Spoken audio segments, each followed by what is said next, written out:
Welcome to PDAC 2023. My name is Julian DeRosier from the IIF.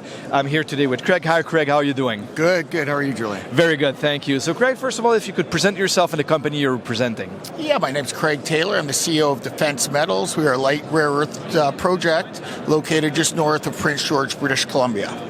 Okay, and when we discuss about rare earth, there's a lot of rare earth. What exactly you guys have, or what exactly are you looking for in the rare earth? Ours are essentially light rare earths, neodymium and praseodymium, which are the key elements in producing the lightweight, high-strength magnets you see in every EV, wind turbine, military component, air conditioning system in the world today. This is great to hear because obviously it is components that are needed, it is commodities that are needed, but are you in a proven district, or are you the first guys discovering rare earth in this region? We are the first ones in this region. In fact, we're one of the largest deposits globally. We represent about 10% of global production if we were producing now. So there's a real need, obviously, in the Western world as we try to decouple from China. And we're part of the solution, we feel, for that Western supply chain.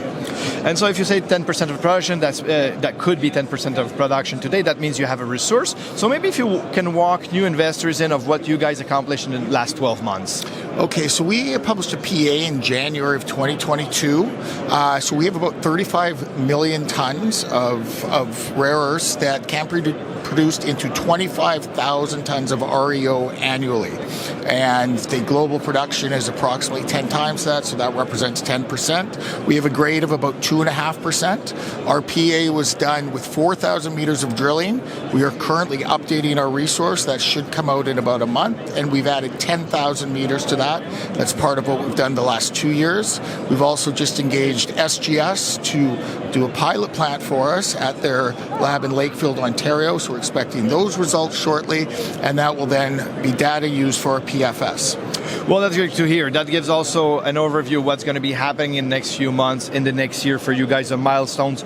Obviously, pilot plant results, obviously more drilling, updated resources surely afterwards, and then going into feasibility.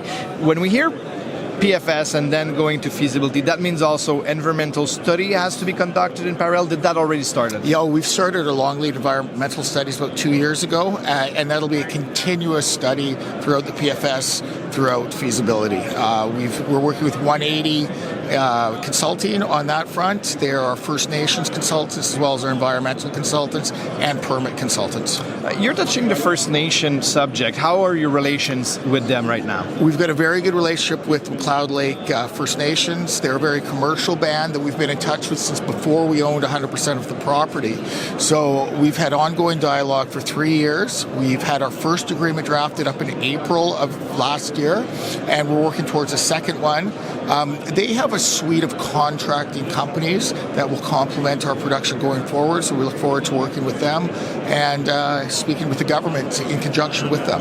And this is all great to hear. Obviously, now it's a lot more about being collaborative than doing it just with. It's about having them next to you in the driving seat, making sure that you guys develop the project together for sure. And so this is obviously now an important thing to have in such a project. And then PFS, feasibility studies, that means it costs money, nothing's for free. Can you tell us a bit about your share structure and the cash position?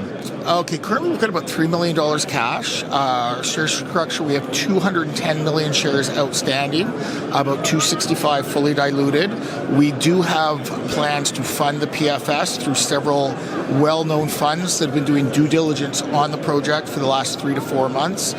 So we think we've got that well in hand. There's a lot of interest from strategics. So we get 3 strategics, 2 funds of note, and then several others at market here. Great to hear. Maybe one last thing, maybe something you would like to say personally to maybe future investors, your current shareholders. What would be your closing statement about Defense Metals? Well, I think it's a very exciting time for Defense Metals in that we are going to be part of the global solution in decoupling from China, having a secure domestic source of rare earths with fantastic infrastructure that can literally ship anywhere in the world. Well, that was great. So, Craig, thank you very much for your time. If anyone wants to follow the story, want to know about your company, Defense Metals, want to write yours, what's your website? It's defensemetals.com. It cannot be easier. So thank you everyone for watching. Thank you very much, Craig, for your time. Thank you. Thank you. Take care.